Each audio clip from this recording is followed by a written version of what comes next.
እስካሁን ቅዱስ ቂርቆስ ጓደኛቸው ነው ብዬ ነው ለጓደኛቸው ነገር እስከ ማለት ነው። እኛ ቤት በጣም ቅርባቸው ነው ለልጆችና የእሱ በረከቶች ናቸው እግዚአብሔር አምላክ የሰጠን እና ትዳር ማለት ትልቅ ውቅያኖስ ነው፣ ትልቅ ባህር ነው። ሰምጠን ወደ ባህሩ ገብተን ሰምጠን እንዳንቀር ግን ጥንቃቄ መጀመሪያ ሰውን ከማፍቀር በፊት ራስን ማፍቀር፣ ሰውን ከማወቅ በፊት ራስን ጠንቅቆ ማንነትን ማወቅ። አንዳንዴ እንደውም ምንድነው አስኪዛ ተቆቅቷል አየሩን አድኒ ብለን የምንልከው ቡድንም አለን ከቤተሰብ እውነተኛ ጋብቻ የተጎኑ ያፍጣልና ሰንታዊ ሚስት መሀል የሚደረግ ይላል። እንዳመሰገነ ድሮ ያኔ ሳልወለድ ገና ሳልታሰብ እናቴ ተወልዳ እሷም ሳትታሰብ በደጋጎች ዘመን በእነዚያ በቀኖች እረኛ ጠባቂ ለእነዚያ ለበጎች ከእግዚአብሔር ከአባታችን ከጌታም ከኢየሱስ ክርስቶስ ጸጋና ሰላም ለእናንተ። ይህ በወልደ ብርሃን ሚዲያ የሚቀርብላችሁ ትንሿ ቤተክርስቲያን ፕሮግራማችን ነው። ዛሬ ከእህታችን ቤተሰቦች ጋር እንገኛለን። በቅድሚያ ስማቸውን ያስተዋውቁልን ወደ እነሱ። ይህ ቀን ፈቅዶልን እግዚአብሔር አምላክ ለዚህ ሰዓት በሰላም በጤና ያሰባሰበን አምላክ ክብርና ምስጋና ለስሙ ይሁን። የወይዘሮ የጉዳር ባለቤት ደምስናት ይባላል። እነዚህ የምታያቸው የቅዱስ ቂርቆስ ሰንበት ትምህርት ቤት አገልጋይ የሆኑ ልጆቼ ናቸው። ያው ይበልጥ ከእነሱ ከራሳቸው ተረዳላቸው። እኔ የጉዳር አበበ እባላለሁ። በመካነ ሰማዕት ቅዱስ ቂርቆስ ወልደ ብርሃን ሰንበት ትምህርት ቤት በተለያዩ ክፍሎች ያገለገልኩኝና አሁን ደግሞ በአባልነት እየተገለገልኩ ያለሁ ነኝ። ያው እንደምታያቸው እነዚህ የቅዱስ ቂርቆስ የሰጠኝ በረከቶቼ ናቸው። እኔ ናትናኤል ደምስ እባላለሁ። ቢታንያ ደምስ እባላለሁ። በመካነ ሰማዕት ቅዱስ ቂርቆስ ቤተክርስቲያን ወልደ ብርሃን ሰንበት ትምህርት ቤት የምድብ ጳውሎስ ወይም ደግሞ የ11ኛ ክፍል ተማሪ ነኝ። ስሜ ዮሐና ደምስ ይባላል። የመካነ ሰማዕት ቅዱስ ቂርቆስ ቤተክርስቲያን የሕዝቅኤል 1 ምድብ ተማሪ። ስሜ ማንተ ደምስ ይባላል። የመካነ ሰማዕት ቅዱስ ቂርቆስ ቤተክርስቲያን ወልደ ብርሃን ሰንበት ትምህርት ቤት ሉቃስ ምድብ ተማሪ ነኝ። እሺ፣ በቅድሚያ ፈቃደኛ ስለሆናችሁ እናመሰግናለን። ቀጥታ ወደ ጥያቄያችን እንሄዳለን። እህታችን የቤተክርስቲያን አገልግሎት እንዴት ጀመርሽ? የአገልግሎት ቆይታሽስ ምን ይመስል ነበር እና በየት ክፍል አገለገልሽ? እሺ፣ እግዚአብሔር ይስጥልኝ። ማንጠቅም ሆነን ሳለ ትጠቅማላችሁ ብላችሁ አክብራችሁ እናስባችሁ ከዚህ ርቀት ድረስ መጥታችሁ ይህን ፕሮግራም ከኛ ጋር ለማሳለፍ ስለመጣችሁ እንኳን ደህና መጣችሁ። በእግዚአብሔር ስም እናመሰግናለን። እንግዲህ እኔ የተጠየኩት እንዴት ወደ ሰንበት ትምህርት ቤት ገባሽ ነው። እኔ ወደ ሰንበት ትምህርት ቤት የገባሁት የ9ኛ ክፍል ተማሪ ሆኜ አብዮት ክርስቶስ ትምህርት ቤት ነበር 9ኛ ክፍል የምማረው። ቤተሰቦቼ ክፍለ ሀገር ናቸው። የምኖረው አክስቴ ጋር ጎፋ ነበረና በዛ በእረፍት በሚሰጠው የወንጌል ትምህርት እረፍት ላይ ይሰጥ ነበረ በትምህርት ቤት ግቢ። እዛ መማር ሲጀምር በጣም ፍላጎቴ እየጨመረ መጣና የዛን አካባቢ ልጅ ጠየኩኝ። እንዴት ነው ብዬ ስል ቂርቆስ ነው አለኝ። ቂርቆስ የት እንደሆነ አላውቅም። ጠይቄ ሄድኩኝ። ጠይቄ በሄድኩበት ሰዓት ፈራሁኝና ለመግባት 1-2 ቅዳሜዎችን ተመላለሱ። ያኔ ቅዳሜ ፕሮግራም ነበረ። ከዛን ለመመዝገብ ወደ ሰንበት ትምህርት ሲሄድ አንዷለም አድባሩ አሁን በህይወት የለም። ልመዘገብ እሱ ነበር የሚመዘገበው። ልመዘገብ ሲሄድ አይ አንቺ እዚህ አይደለሽም፣ ወደዛ ወደ ህፃናት ክፍል ነው ወደዛ ነው እንጂ አሁን አንቺ እዚህ ወጣቶች ጋር አትገቢም አለኝ እና ከዛ የህፃናት ክፍልንም አላውቅም ነበረ። ዝም ብዬ ሄጄ መጠለያ ቁጥር 7 ዝም ብዬ እዛ ጋር ለ1 ዓመት ያህል አባል ሳልሆን ዝም ብዬ እየተከታተልኩ ቆየሁኝና በመጨረሻ በቃ እንትን አለኝ። በራሴ ነው ዝም ብዬ መላለስ የነበረው እንጂ ወደ አገልግሎቱም አልገባሁኝም፣ ወደ መማሩም አልገባሁም። ብቻ እዛች እንትናል ደጇ ላይ ቁጭ ብዬ እማራለሁኝ። ሲለቀቁ ሄዳለሁ ወደ ቤቴ። በሰዓት ነገሩ ሲባሉ እመጣለሁኝ። ቅዳሜ ጠዋት ነበር ፕሮግራሙ የህፃናት። እንደዛ እያልኩኝ 1 ዓመት ከቆየሁኝ በኋላ መልሼ ወደ ወጣቶቹ ራሴን አሻገርኩ ማለት ነው። ትምህርት ቤቱም እውቅና የለኝም። በኋላ ተመልሼ እኔ መማር ፈልጋለሁ መመዝገብ ፈልጋለሁ ስል ተመዘገብኩኝ በ1986 ዓመተ ምህረት 87 ዓመተ ምህረት እና ከዛን የ11ኛ ዙር ኮርስን ተቀላቀልኩኝ። የ11ኛ ዙር ኮርስ ከተቀላቀልኩኝ በኋላ የ1 ዓመት ኮርስ ተማርኩት። የ1 ዓመት ኮርስ ጨረስኩ። የ1 ዓመት ኮርስን ከጨረስኩኝ በኋላ ይሄን ሁሉም ማድረገው ከጎፋ እየተመላለስኩ ነው። ትራንስፖርት ቢኖርም የትራንስፖርት ሳንቲም የለም። በእግሬ ነው የምመጣው። ዝም ብቻ ፍላጎቱ ስለነበረኝ አይደክመኝም። በቂም ጫማ እንኳን ኖሮኝ አይደለም በዛ ሁኔታ እየተመላለስኩኝ እያለ እዛው ቂርቆስ አካባቢ ቤተሰቦቼ ክፍለ ሀገር ስለሆኑ እዛው ቂርቆስ አካባቢ ቤት ተከራየሁና ኑሮን ጀመርኩ ማለት ነው። ገና ልጅ ሆኜ እዛው እየኖርኩኝ እያለ ያው ሰው እየተዋወቅን ስንሄድ እያወቁኝ ሲሄዱ እነ ሰለሞን ዮሐንስ በነበረበት ዘመን ከአገልግሎት በኋላ መመደብ ወደ አገልግሎት ከኮርስ በኋላ ወደ አገልግሎት ስንመደብ በህፃናት አሰልጣኝ ክፍልና በመዝሙር ክፍል ተመደብኩኝ። በወቅቱ 2 ቦታ ማገልገል በፍጹም አይፈቀድም። ነገር ግን የኔ በልዩ ሁኔታ ታይቶ በብቸኝነት እንደምኖር ለአገልግሎቱ ብርታት እንደነበረኝ ሁልጊዜ ከዛ ስለማልጠፋ አሁን መዘምራንን ብንከለክላት ሌላ ቦታ ትላለች በሚል እነሱ ተነጋገሩና ለመጀመሪያ ጊዜ በሰንበት ትምህርት ቤቱ ታሪክ 2 ቦታ የተመደብኩትና ያገለገልኩት እኔ ነኝ። በህፃናት ክፍል 6 ዓመት አገለገልኩኝ በህፃናት አሰልጣኝ። ከዛን መዘምራንን ደርቤ ማለት ነው። ከዛን በኋላ እድሜም እየጨመረ ኑሮም እየጨመረ ሲሄድ ያው ወደ ትዳር ዓለም በ1995 ዓመተ ምህረት ወደ ትዳር ስገባ መዝሙር ክፍል በኮሚቴ መዝሙር ኮሚቴ ክፍል የመዝሙር ክፍል ኮሚቴ በመሆን ረጅም ዓመት ከትዳር በኋላ እዛው ሳገለግል ቆየሁኝ። ከዛ በፊት በጎ አድራጎት ክፍል አገልግያለሁኝ። ልማት ክፍል አገልግያለሁኝ። ልማት ክፍልን በይበልጥ እኔ በጣም የማፈቅረው ክፍል በምንድን ነው? ብዙ ሙያዎችን የተማርኩበት ነው።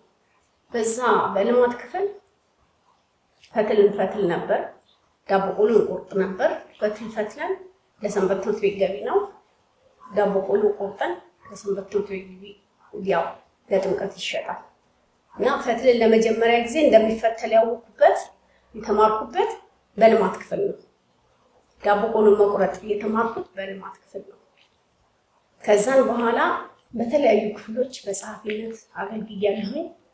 በጸሐፊነት ሳገለግል ከተጠቀምኩበት ትልቁ ነገር እኔ የትም ኮሌጅ ዩኒቨርሲቲ ገብቼ የጽህፈትን ነገር አልተማርኩም። ሰንበት ትምህርት ቤት የተማርኩት በሰንበት ትምህርት ቤት በስራዬ ላይ እየሰራሁኝ እያለ ቃለ ጉባኤና ዶክሜንቴሽን የሚባል ክፍል በክፍለ ከተማ ደረጃ ተዋቀረና ቃለ ጉባኤና ዶክሜንቴሽን የሚባል ክፍል ለዛ ሰራተኛ ተፈለገ። በጣም ብዙ ሰው ተወዳደረ። ከተወዳደሩት ውስጥ በአንደኝነት በጥሩ ውጤት ሙሉን ጥያቄ መልሽ ያለፍኩትና ለጥሩ የተሻለ ስራ የተሻገርኩት በዛው ነው። ምክንያቱም እኔ እዛች ሰንበት ትምህርት ቤት ቃለ ጉባኤን መጽሐፍ የተማርኩት በዛች ሰንበት ትምህርት ቤት ነው። በጎ አድራጎት ክፍል አገልግያለሁኝ። በብዛት ሄጄ ከመዝሙር ክፍል አልጠፋም። በመዘምራነት በቋሚ መዘምራነት ለረጅም ዓመት አገልግያለሁኝ። ከዚያን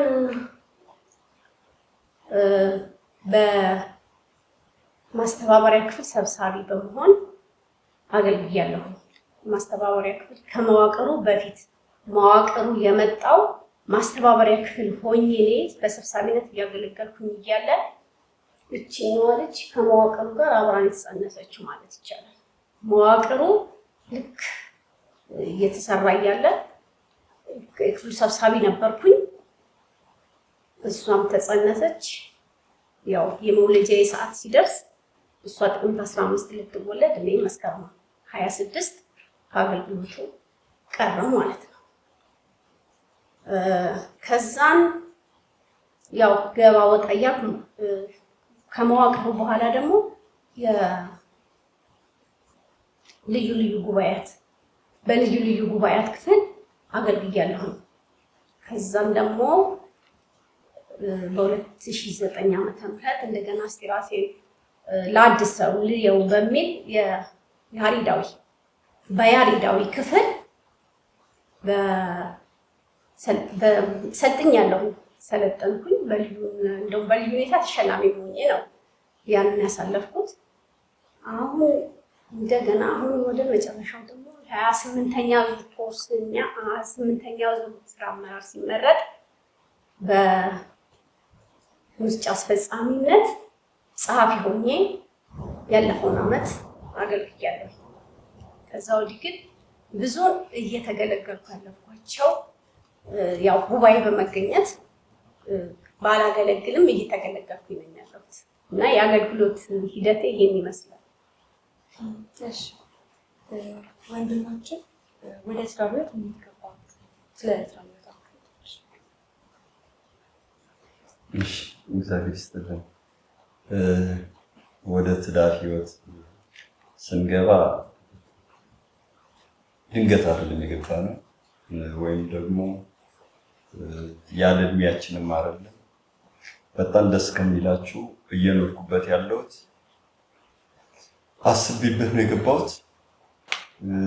በእድሜም ነው የገባሁት ወደ ትዳር ህይወት ራሴን በማቅበት ደረጃ ወይም ደግሞ ጥገኛ ሳሎን አሁን ላይ ትዳር መያዝ እችላለሁ የሚል አቅም ላይ ስደርስ ወደ ትዳር ህይወት ገብቻለሁ። ያ ትዳር ህይወት ለኑሬ ምክንያቱም በዘፍቃድ ዝም ተብሎ ዘው ተብሎ የሚገባበት አይደለም እና ትዳር ትልቅ ተቋም ነው።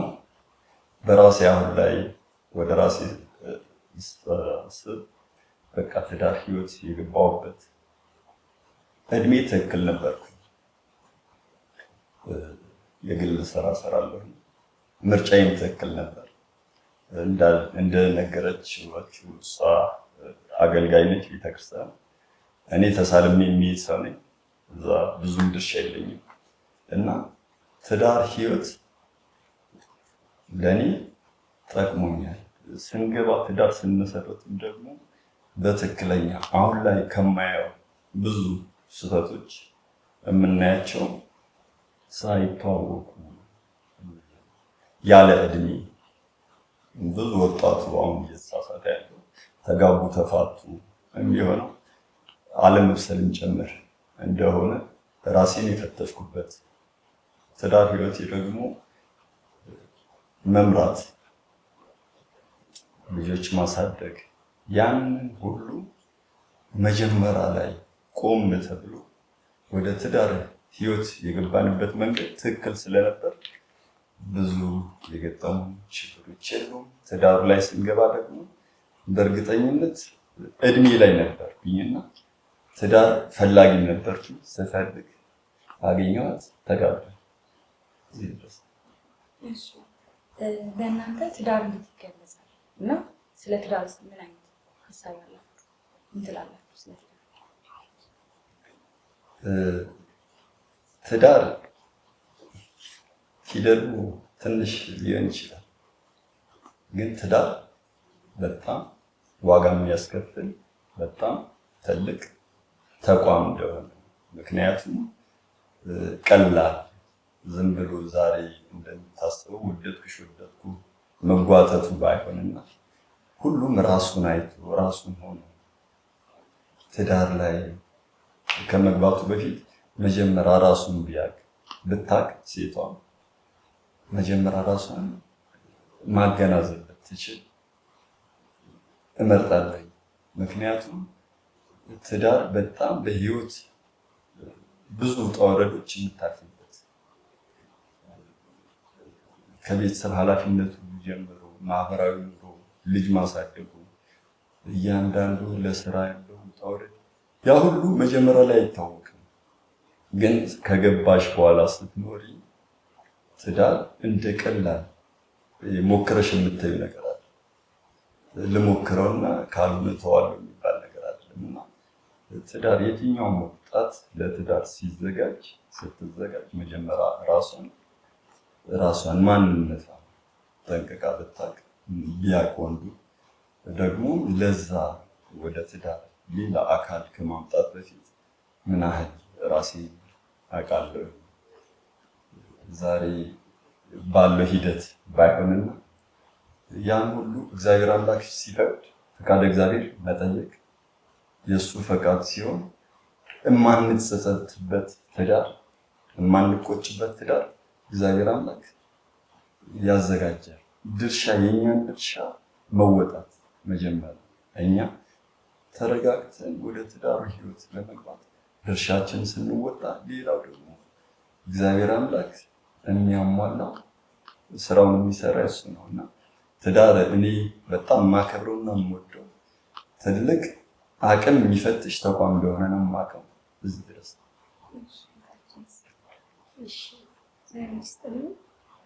ትዳርን ያው ሁሉም እንደየራሱ የሚገልጽበት መንገድ አለው። እኔ ትዳርን የምገልጽበት መንገድ ትዳር ለእኔ ውሃና እሳት በባህሪያቸው አይጣጣሙም። ግን እሳትም ሆኖ ውሃም ሆኖ አጣጥሞ መኖር ነው ለእኔ ትዳር። ይህ ምስል ምን ማለት ነው? እሳት ውሃን እንደሚያጠፋው ሁሉ እሳትም ደግሞ በውሃ ተሸናፊ እንደሆነ ሁሉ ነገሮችን ሁሉ ተሸናፊ በመሆን ለነገሮች ለምሳሌ ውሃ የሆነው ባል ቢሆን እሳት የሆነችው ደግሞ ሚስት ብትሆን የእሷን እሳትነት የሚያበርደው ውሃው ነው። ስለዚህ ያንን እሳትንና ውሃን አጣጥሞ መኖር ነው ትዳር እንጂ መጀመሪያ ስንጀምረው ፍቅርን እንደጀመርነው ትዳር ውስጥ ስንገባ ሁልጊዜ ያንን ፍቅር እናገኛለን ብለን መጠበቅ አይኖርብንም። ምክንያቱም ይሄ ሰዋዊ ባህሪያችንም ስለሆነ የተለያዩ ግጭቶች ሊነሱ ይችላሉ፣ የተለያዩ ነገሮች ሊኖሩ ይችላሉ። ማለት ሁሉም ሰው የየራሱ የሆነ ባህሪ ያለው እና በዛ ባህሪው ልክ ወደ ትዳር ሲገባ ያንዱ ባህሪ እሳት ሊሆን ይችላል፣ ያንዱ ባህሪ ደግሞ ውሃ ሊሆን ይችላል። ያንን ውሃና እሳትን አጣጥሞ እሳቱ ውሃውን እያሞቀው ጥሩ እንዲሆን እያደረገው ውሃው ደግሞ እሳትነት እያቀዘቀዘው ትዳርን በዛ ህይወት አጣጥሞ መኖር ነው ለእኔ ትዳርና በትዳር ውስጥ የሚገለጹ ብዙ ነገሮች አሉ። ትዳር ማለት ትልቅ ውቅያኖስ፣ ትልቅ ተቋም። ትዳር ማለት ቤተሰብን የምንመሰርትበት ሀገር ማለት ነው። አንዱ ሀገር የሚወጣው በትዳር ከተገኙ ፍሬዎች ነው ሀገር የምትሰራው እና ትዳር ማለት ትልቅ ውቅያኖስ ነው፣ ትልቅ ባህር ነው። ሰምጠን ወደ ባህሩ ገብተን ሰምጠን እንዳንቀር ግን ጥንቃቄ ይፈልጋል። ጥንቃቄያችን ደግሞ ምን ሊሆን ይገባዋል? ተሸናፊነት። ተሸናፊ ስንሆን አሸናፊነትን ደግሞ እናገኛለን። ምክንያቱም ተሸንፈን አንቀርም። ተሸንፈን ባሳለፍናቸው ነገሮች ካደርን በኋላ አሸናፊ ሆነን የክብር ባለቤት ልንሆን ስለምንችል በትዳር ህይወት ውስጥ ማሸነፍ እንደ እግር ኳስ ጨዋታ ዋንጫ የምናገኝበት በማሸነፍ ዋንጫ የምናገኝበት ሳይሆን በመሸነፍ ዋንጫ የምናገኝበት ባህር ነው ብዬ ነው የማስበው። እሺ፣ በትዳር ህይወታችሁ ስንት ልጆች አፈራችሁና ለልጆች አስተዳደግ ደግሞ ምን ነገር? በትዳር ህይወታችን ያው ደስ የሚሉ እነዚህ የምታያቸውን በባህሪ በውበትም ለኔ ትልቅ እግዚአብሔር አምላክ የሰጠኝ በረከቶች እነዚህ አራት ልጆች አሉ። ያው ጎረምሳው ከኔ እኩል በጽኑ እንደውም በልጦኝ ነው ያለው። ትልቁ እኛ እግዚአብሔር አምላክን እያሰበ ሲኖር ሰው ሁሌም በበረከት ይሞላል፣ ሁሌም ይጎበኛል። እነዚህ አራቱም ቅዱስ ቂርቆስ ተወልደው ከዛን ወደዚህ የመጣ ነው። እዚህ የተወለደ ልጅ የለም እና ልጆቹ ያው ለሰንበት ትምህርት ቤት ለአገልግሎቱ ትልቁ ድርሻ እናታቸው ብትሆንም ከእናታቸው ይበልጥ ደግሞ እኔ በጣም የሚያስደንቀኝ የነሱ መነሳሳት፣ የራሳቸው ልጆች ፍላጎት። ከቂርቆስ ምንም አይነት ፕሮግራሞች ባይቀርባቸውም ይመጡ። ያ አንዳንድ የኛ ግዴታ የኛ መውጣት ቢሆን ፍላጎት ላይኖራቸው ይችላል። ዝናብ ነው፣ ጠዋት ነው፣ ፀሐይ ነው፣ ትራንስፖርታቸውን ተጠቅመው ለሰንበት ትምህርት ቤቱ የሚያደርጉትን ፍላጎት ከምንም በላይ ምንም እንዳደርግ የሚያስደስተኝ አንዱ ያ እና ትልቁን ጤናማ ልጅ የተባረከ ልጅ እግዚአብሔር አምላክ ሰጥቶ በዛ ተደስተን መኖር ካልቻለን እኛ ሰዎች አሉ እና ልጆቹ እነዚህ የምታያቸው አራት ልጆች እስካሁን ቅዱስ ቂርቆስ ጓደኛቸው ነው ብዬ ነው ለጓደኛቸው ነገሮች እስከ ማለት ነው። እኛ ቤት በጣም ቅርባቸው ነው ለልጆች እና የእሱ በረከቶች ናቸው እግዚአብሔር አምላክ የሰጠን። ልጆቹ ደግሞ ባለው ዘመናቸው ሁሉ በየትኛውም መልኩ የቤተ ክርስቲያን ቅጥር ግቢ አፈሩ ይናፍቃል፣ ጠረን ይናፍቃል። እዛ ጋ ያለው ህይወታቸው ከምንም በላይ ስለሚያስደስታቸው በቻልኩት እኔም ታዛዥ ነው።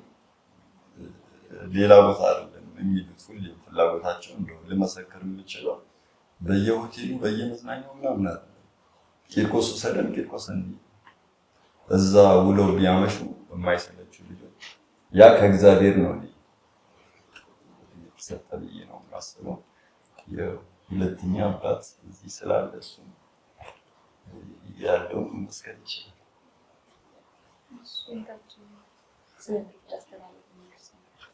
እሺ፣ ስለ ልጆች አስተዳደግ ያው ልጆች የእግዚአብሔር ስጦታዎች ናቸው። ከዛም ባሻገር ደግሞ ከስጦታም ባሻገር የአደራ ልጆች ናቸው። ልጆች የእግዚአብሔር አደራዎች ናቸው። እኛን ምክንያት አድርጎ እኛን ሾሞ አደራውን እንድንጠብቅለት የተሰጡ የአደራ ልጆቻችን ናቸው። እኛ ሞግዚቶች ናቸው። ለእነዚህ ሞግዚቶች እኔ ለልጆች በእርግጥ እሱ ካለው በላይ ለልጆቹ ታላቅ አባት ነው። ከምንም በላይ አይደክመውም፣ አይሰለቸውም። እኔ ልጆቹ የሻቸው ሰማሻቸው መጡ ገቡ እንኳን በጣም የሚጨነቀው ከኔ በላይ እሱ ነው።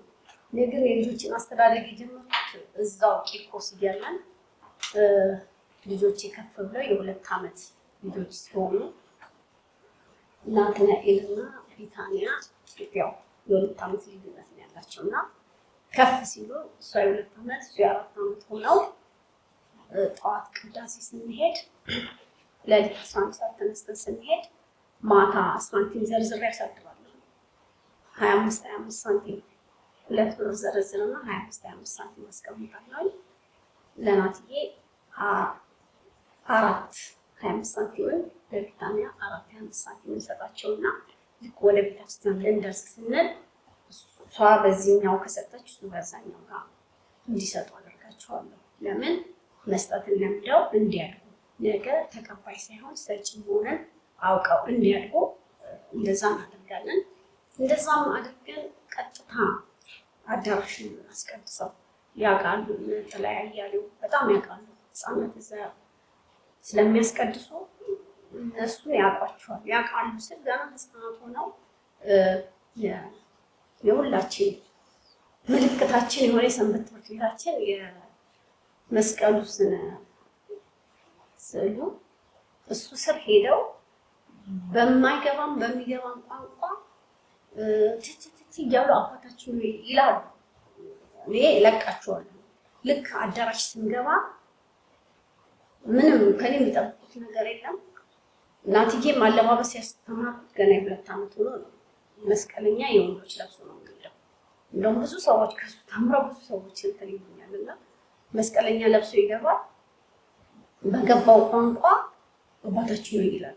እዛች ስር ዳንኤል መመስከር ይችላሉ። እንደውም ምነው አሁን በሆነ የዛኔ እነሱ በቪዲዮ ሳናስቀራቸው ስልክ የዛኔ ብዙም አልነበረም እና ቪዲዮ አለማስቀረት ይቆጨኛል። ዳንኤል ቦጋለ ይቅርታ ዳንኤል ብቻ እና በጣም እንትን ይላል። እዛ ይጸልያሉ። ይጸልዩ ማደርጋቸው ይጸልያሉ። ከዛ በኋላ ወደ ቤተክርስቲያን በሰላም ግቡ እስከሚባል ድረስ አንሄድም። ምክንያቱም አቋርጠን ሄደን መሄድ ስለሌለባቸው ማለት ነው። በሰላም ግቡ እስከሚባል ድረስ ጠብቀን እነሱን ከቤት አድርሼ እኔ ወደ ጉባኤ እመለሳለሁ እና ለልጆቹ ከምፈልገው አሁን ለምሳሌ ልጆች ብዙ ፍላጎቶች አሏቸው። ብዙ ዓለማዊ ፍላጎቶች በጣም ብዙ አሏቸው። ያንን በሚገባው መልክ እንዲያገኙ አደርጋለሁ። ግን መንፈሳዊ ህይወታቸው ላይ እኔ ጠንከር እልባቸዋለሁ። እንደውም እሱ ለሊት ስቀሰቅሳቸው ይቆጣኛል። ለምንድን ነው ልጆች ናቸው? ለምንድን ነው? እኔ ደግሞ ልጆች ስለሆኑ መልመድ አለባቸው። ይህ ነገር አብሯቸው ካላደገ ነገ አዲስ ነገር ይሆንባቸውና ይሰለቻሉ። ነገር ግን አብሯቸው ያደገ ነገር ከሆነ ነገር ውስጥ ነው። ይሄ እኛ ሌላ የምናወርሳቸው ነገር ሌላ ለነሱ የምናተርፋቸው ነገር ባይኖር ይህችን ቤተክርስቲያን ለነሱ በውርስ መስጠት ለእኔ ትልቅ ዋጋ ስላለው ልጆቼን በቤተክርስቲያን ውስጥ እንዲያድጉ ብዙውን ቦታ በእርግጥ ይሻለሁ። እሱም ደግሞ በጣም ይረዳኛል። እኔ እንደውም እዚህ ከገባን በኋላ እዛ ሄደው መመላለሳቸውን እሱ ፈቃደኛ አይሆንም ብዬ በጣም ነበር የተጨነኩት። የልጆች ፍላጎት ስላለ እሱም ፈቃደኛ ሆኖ ከዚህ እዛ ድረስ ያገለግላሉ፣ ይገለገላሉ፣ ይማራሉ። እግዚአብሔር ይመስገን። እሺ አሁን የምትኖሩበት አካባቢ ካራቆ ዩኒቨርሲቲ ይባላልና ከቅዱስ ቂርቆስ ደግሞ በጣም የራቀ ነው። ሰንበት ትምህርት ቤት እንዴት እያመላለሳችሁ ለማስተማር ምን አነሳሳችሁ? ለምሳሌ እኛ እዚህ ከመጣን ረጅም ጊዜ ነው። ቅድም እንደጠቀስኩላችሁ እነዚህ ልጆች የነሱ ትልቅ ፍላጎት አለ። መንገዱን አያውቁት፣ አስበነውም አናውቅም መንገዱ።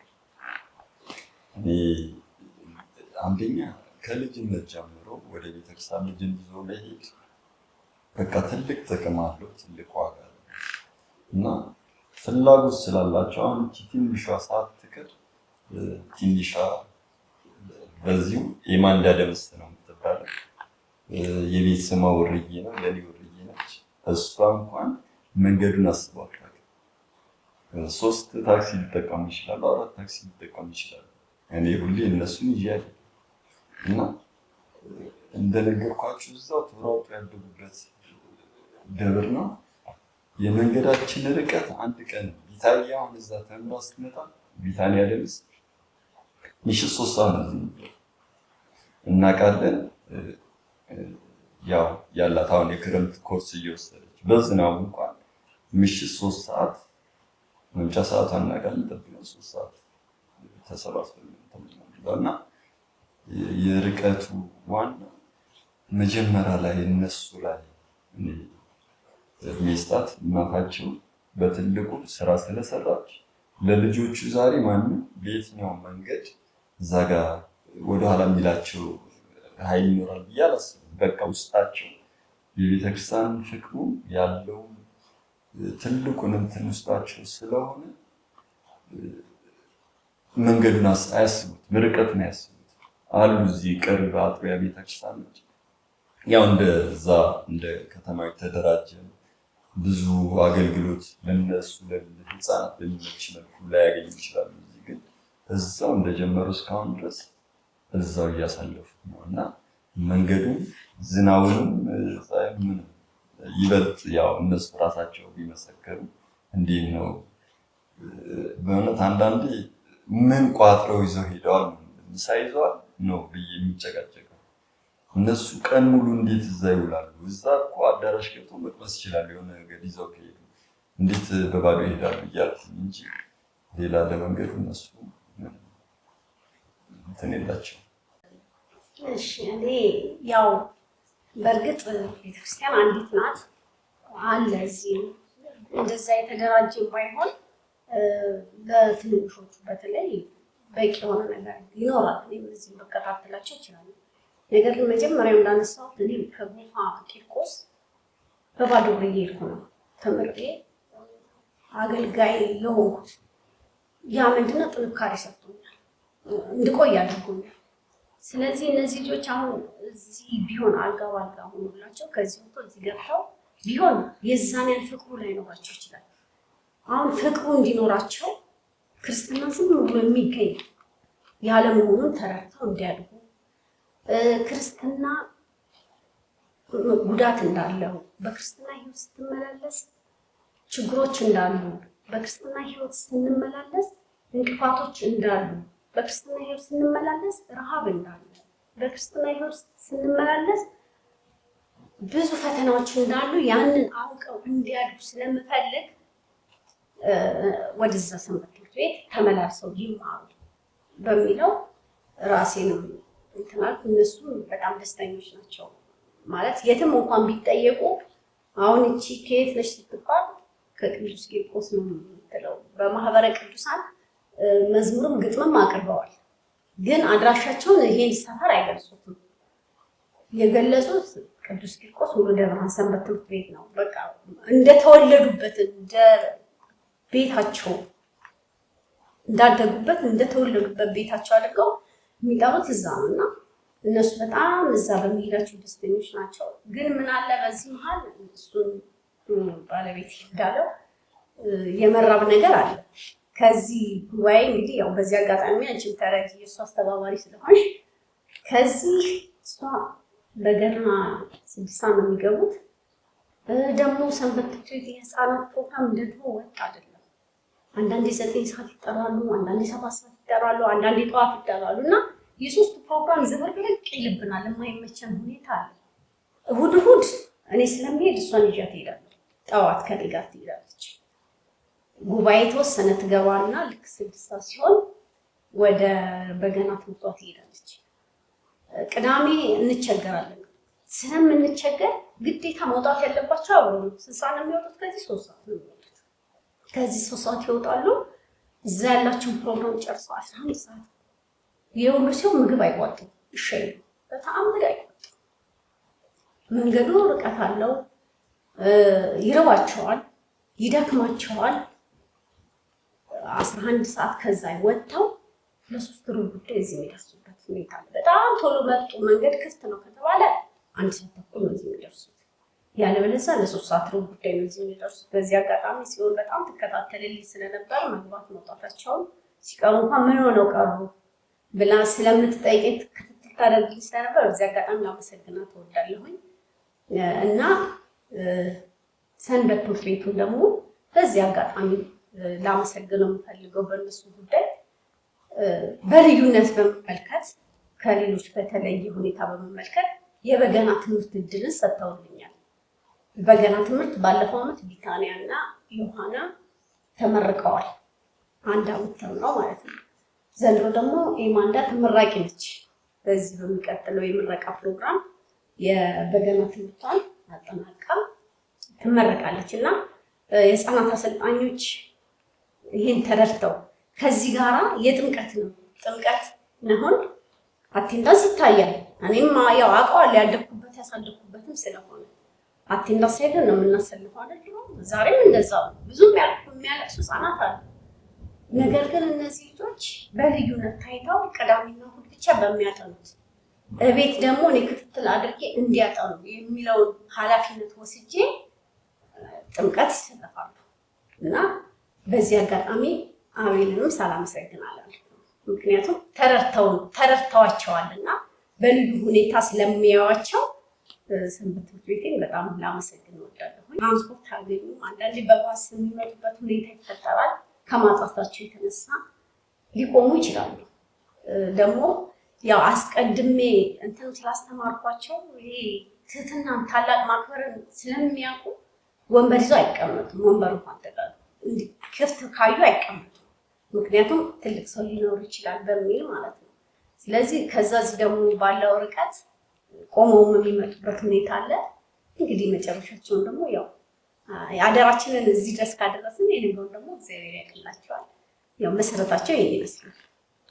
እሺ ትዳራችሁ እጅግ ፍሬያማ እንደሆነ ብዙ ሰዎች መስክረዋልና፣ ግን በዚህ በትዳር ህይወት ውስጥ ሁሉም ነገር የተመቸ አይሆንም፣ አለመግባባቶች ይኖራሉና እናንተ ያንን እንዴት ትፈታላችሁ? የእናንተስ ተሞክሮ እንዴት ነው? ትገጭ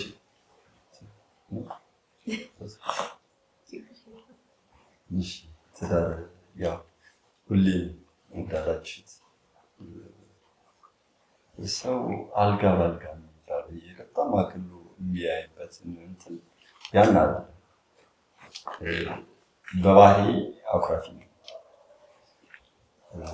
የማኮርፍባቸው ጊዜዎች አሉ።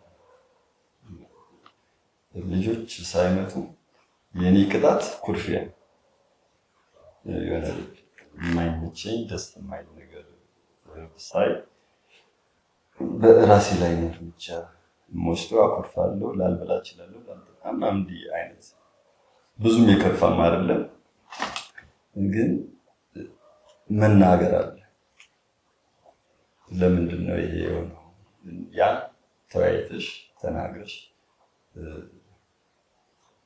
እግዚአብሔር ይመስገን ቅዱስ ቂርቆስ እንደው ከእናንተ በላይ እዛ ካላችሁ ወይም ደግሞ እዛ አካባቢ ከተወለዳችሁ በላይ እኔ በጣም በፍቅር የምወደው ደብር እነዚህ ልጆች መጀመሪያ እሷን በማግኘት እሷ እዛ ጋር ላለውን ህይወት ትልቅ ለህይወታችን ዋጋ ያላት ባለቤት ነች። መኮራረፍ ብዙ ጊዜ አለ። እየጠቆርኩትም ለዛ ብዙ ጊዜ አኮርፋለሁ። ያ ኩርፊያዬ 2 ቀንም 3 ቀንም ሊቆይ ይችላል። ለምን ይሄ ይሆናል? ያ ባሻገር ግን በጣም ደስ ከሚለኝ ልጆች ኩርፊያዬን እንኳን ባይሰሙና እኔና እሷ በግል ብዙ ጊዜ ለምን ይሆነ በቃ ይቅርታ መተማመን መቻል አለበት። ጥፋቱ ያንቺ ነው የኔ ከሆነ ሰየው ይቅርታ መጠየቅ የኖርንበት ያደግንበት ህይወታችንም ስለሆነ፣ የእሷ ከሆነ ደግሞ አምናበት ነው ይቅርታ መጠየቅ ያለባት። አምናበት ይቅርታ ጠይቃን ስናልፍ ትልቁ ልጆች ላይ መስተጋባት፣ ልጆች ላይ ያንን እንትን ማየት ስለሌለባቸው ባይመችሽም እንኳን ለልጆቹ መከፈል ያለበት ዋጋ ስለሚኖር ሁሌም ሲወድቁ ሲደሰቱ ስገባ ለነሱ ጥሩ ቃላት የማይከፈልበት እንትን ቢሆን ነው የምመርጠውና እኛ ልጆቼ ምናልባት እንዳታስብ እንደ እኔ አይነት ሚስት ላታገኝ ይችላል። የኔዋ ሁሉም ነገር ተሸክማ የምትሄድበትን መንገድ ታውቃለህ። ይህ ሁሉ የሆነው ግን ምርጫዬ አሁንም ነግራቸዋለሁ ትክክል ነበርኩኝ። ይህ ለአቅመ አዳም የሚባለው እድሜ ላይ ትክክል ነበርኩ። ስመርጥም ደግሞ እግዚአብሔር አምላክ ሲሰጠኝ በቃ ትክክለኛና ሁሉም ነገ እናንተም ስትገቡ እንደ እማዬ የምችል ብለህ እንዳታስብ። ጥለው የሚወጡም ስለሚገጥሙ ማለት በኩርፊያም ጥለው የሚሄዱ ስለሚገጥሙ ቢታዬም ብትሆኝ ምናልባት እንደ አባትሽ አይነት ሊገጥምሽ ላይገጥምሽ ይችላልና ትዳር መጀመሪያ ላይ በቻልነው ቅድሚያ ራሳችን ላይ ከዛ በኋላ ደግሞ ፍቃድ እግዚአብሔር ጠይቀን ሁሌም እንድመለስ የሚያደርገኝ እግዚአብሔር አምላክ የሰጠኝ በረከት ያ በአቅማችን የኖርነው ቃሉ በኩርፊያ እንድትቀጥይ አይፈቅድም። ኩርፊያን ይዘሽ ውለሽ እንድታድሪ አይፈቅድም እና ያቺ ወደ ራሳችን እንድንመለስ ስለሚያደርገን በተሰጠን ነገር ብቻ በቃ ደስተኛ የመሆንን እድሉ ስላለን ብዙም ክፍተቶች ለኔ እንግዲህ ምናልባት ባለቤት የተጎዳ እንደሆነ እሷን መጠየቅ ትችላላችሁ። እኔ በትዳሬ እጅግ በጣም ደስተኛ ሆኜ የምኖር ሰው፣ ትዳሬን አክባሪ ነኝ፣ ደስተኛ ነኝ። እሺ እዚህ ጋር ተሰለች እውነተኛ ጋብቻ የትርጉም ያስባልና ሳምባው የሚፈውስ ማለት የሚደረግ ነገር ለሻራ አበበና ደምስ ማለት ከያስ ሸፋስ ዘጠና አምስት ዓመተ ምህረት የጋብቻ ስርዓታችንን ከፈጸምን በኋላ ኤልያስ ሰንበት ትምህርት ቤታችን አንጋፋው አባታችን ነው፣ መሪያችን ነው እና እቺን ጥቅስ በትንሿ ነበር ይሰጣል። በጣም እቺን በመታከል ነገር ነበር እቺ ይሰጣልና እቺ ጥቅስ ለኛ አረፍታ አለች። እስከዚህ ማለት ነው። ምክንያቱም ስለዚህ ጥቅስ አንድ ነገር ይሆን በጣም ተቀጥያለሽ ይወሳል። ይቺ ጥቅስ በፍቅር የምወዳት ጥቅስ ዋጋዋ ትንሽ ይሆን ሲሰጠንም በትንሽ ስጦታ ተጠቅሎ የተሰጠን ጥቅስ ለሌሎቻችሁ ለነገር ሊጠቅም ስለሚችል ዋጋቸው ውድ የሆኑ ስጦታዎች ብዙ መጥተዋል። የተለያየ ስጦታ እነዛ ስጦታዎች አንድም ከኛ ጋር የቆዩ ስጦታዎች አብዛኛው የለም ረስተናቸው። ይቺ ጥቅስ ግን በጣም ካለን ፍቅር ድጋሚ አሳድገን ስንወጣ ስንገባ የምናያት ጥቅስ ነች። ምንድነው ከዚህ ጥቅስ የተማርኩት? ብዙ የሚያስተምረን ነገር አለ። ለስጦታ ብለን በጣም ተጨናንቀን በጣም ምርጫ ውስጥ ገብተን በጣም ብዙ ተጨንቀን ስጦታ ለሰው ለመስጠት አንረካም እና ብዙ ጊዜ ከባለቤቴ ጋር የምንወጣና በምንገዛቸው እቃዎች ግን ከልብ የሆነ ስጦታ ሁሌ ውስጥ እንደሚቀርና ሁሌ ምንድነው ትርጉም እንዳለው በቃ ስጦታ ጥቅሱን እኔ በፍቅር ስለምወደው ይቀጥላል። ያሳደኩትም ያሳደኩትም ድጋሚ ብዙ ስጦታዎች አናቃቸውም የሉም። ይሄ ኤልያስ እሸቱ ያበረከተልን ስጦታ ነው። ቀጥይ ይቀጥል። እሺ ምን ችግር የለም። ያው ለስጦታ ካለው ክብር የተነሳና ከፍቅር የተነሳ ነው እና በዚች ስጦታ ያገኘነው በረከት ብዙ ነው እና እግዚአብሔር ይመስገን። እንደተባለው ያው ይኖራል፣ መቆራረጥ ይኖራል፣ አለመግባባቶች ይኖራሉ። እኔ በምን ታምር እንደው እንጃ እግዚአብሔር አምላክ ራሱ እንደው መንፈስ ቅዱስ እንደው ራሱ ካላለ እንደው አላውቅም ብቻ ይከብዳል። ከስንት አንድ ሊኖር ይችላል። ያለ ግጭት ነው፣ ያለ ኩርፊያም፣ ያለ ቁጣም ነው። እኛ ጋር ግን ሁሉም አለ። ግን የቆምንበት መጀመሪያ የገባነው ቃል ኪዳን አለን አይደል? ቤተክርስቲያን የሰጠችን ቃል ኪዳን አለች። በዛ ቃል ኪዳን ዞር ብለን ምንድን ነው ማየት ያለብን? ለካስ እንዲህ እንድንኖር ነው ቤተክርስቲያን እኮ ነግራን አለች። ቢራብም ባትወልድም እንኳን መካንም እንኳን ብትሆን አልተዋትም ብለናል። ቃል ኪዳን የወሰድነው ከቤተክርስቲያን ካለመውለድ የበለጠ ትልቅ ነገር የለም እና ያን አልነፈገንም፣ ሰጥቶናል። እግዚአብሔር አምላክ ደስ ያሰኘው በረከቶች ሰጥቶናል፣ አልጎደለብንም። ይሄ እኛ ያመጣናቸው ባህሪዎች ናቸው። እኛ ያመጣናቸው ባህሪዎች ደግሞ በመቻቻል በመሸናነፍ እኔ ብዙ ጊዜ በባህሪ ያው ወደ መሸነፍ ነው ማለት ነው።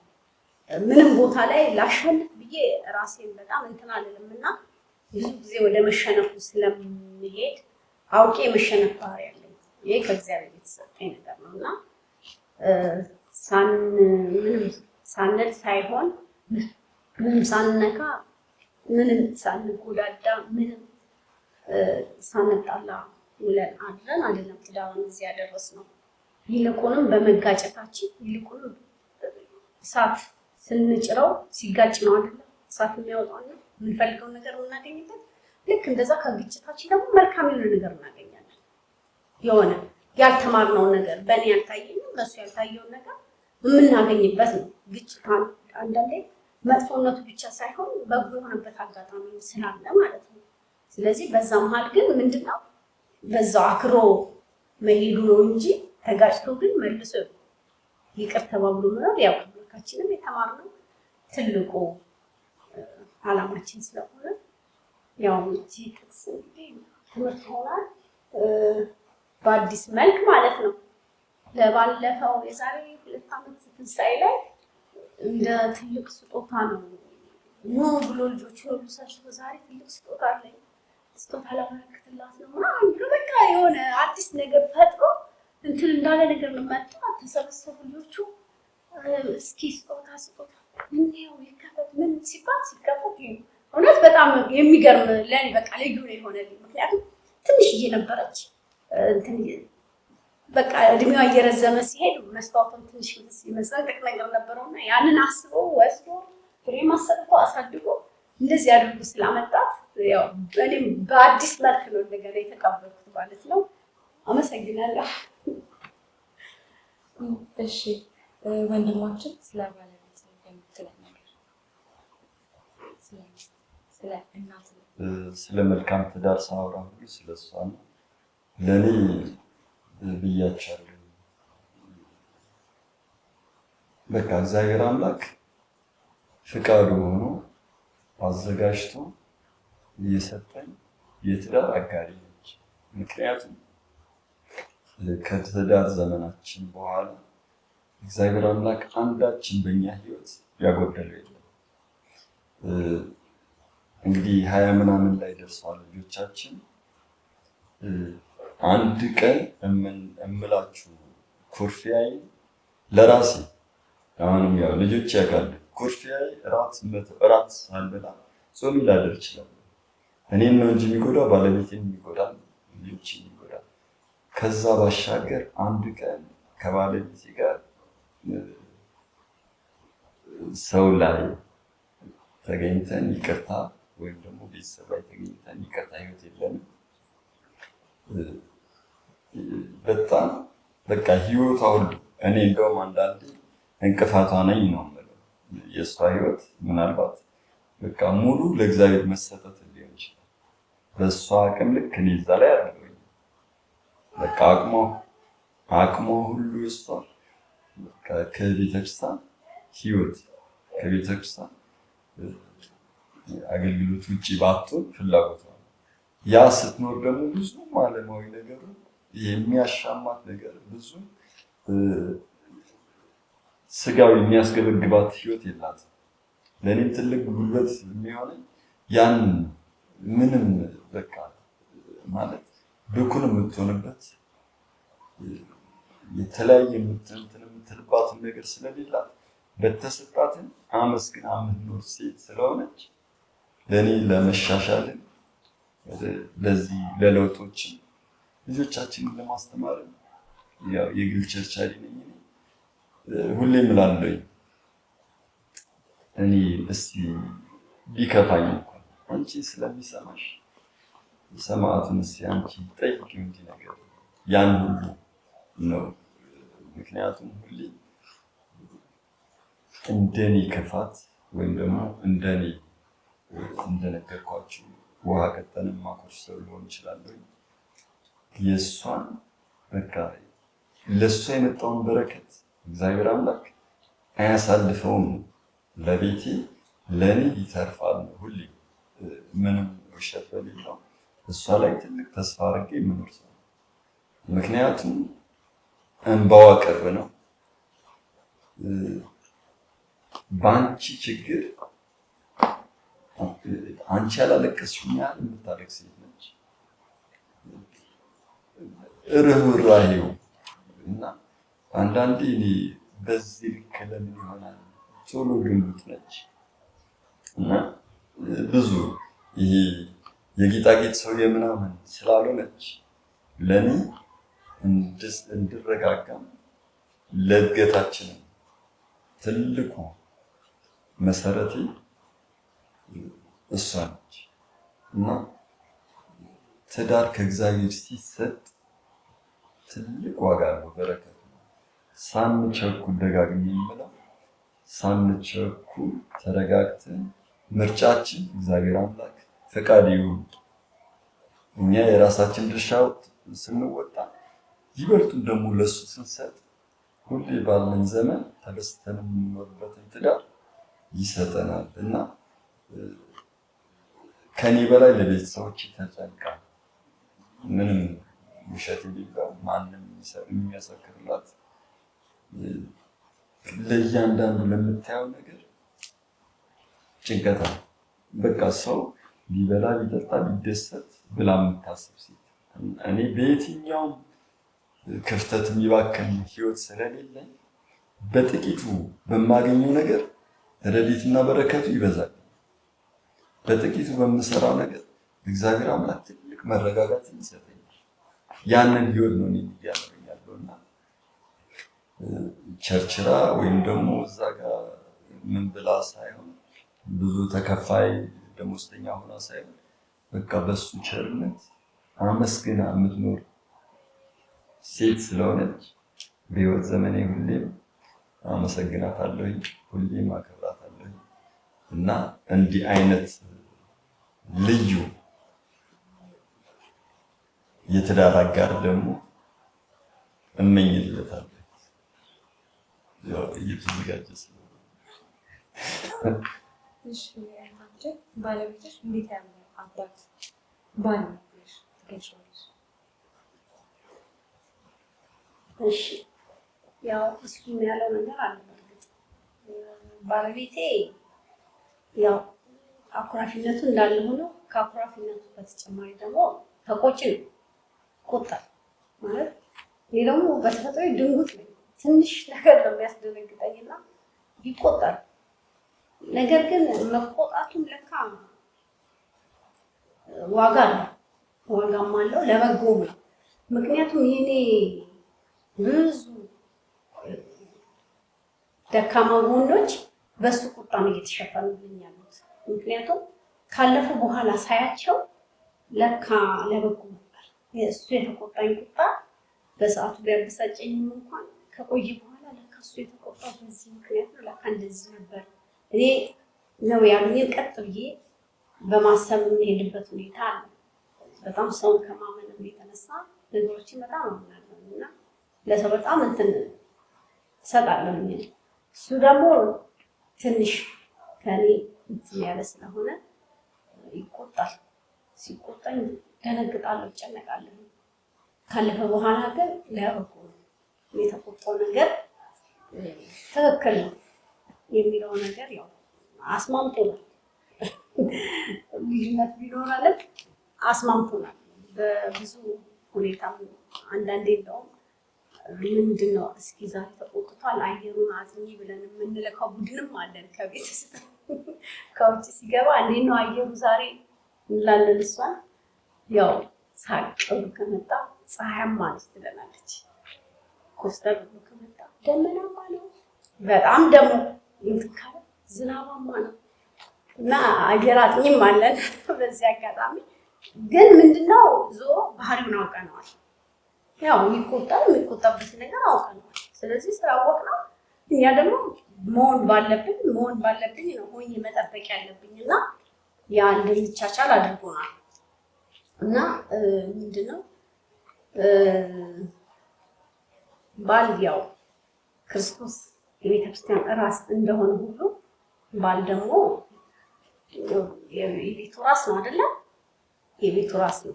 ስለዚህ የቤት ራስ ደግሞ መከበር አለበት የሚለው ደግሞ መደመጥ አለበት። እሱ የሚለውን ነገር መስማት ግዴታ ነው። ማዳመጥ መስማት አለብኝ፣ ግዴታዬም ነው። እሱ ራስ እንዲሆን ሲሾመው እግዚአብሔር አዳላ እኔንም ደግሞ በሌላ መልኩ ሾሙኛል። ምን ብሎ ሚስት መልካም ሴት ለባሏ ዘውድ ነች ብሏል። እኔ ደግሞ ዘውድ ነኝ። ስለዚህ ሁለታችንም ለየራሳችን ሹመት አለን ለቤታችን ማለት ነው። ተሹመናል። በእግዚአብሔር ዘንድ የተሰጠንበት ሹመት አለን። ስለዚህ ያንን ሹመታችንን ያንን ንግስናችንን ጠብቆ መቆየት የኛ ድርሻ ነው።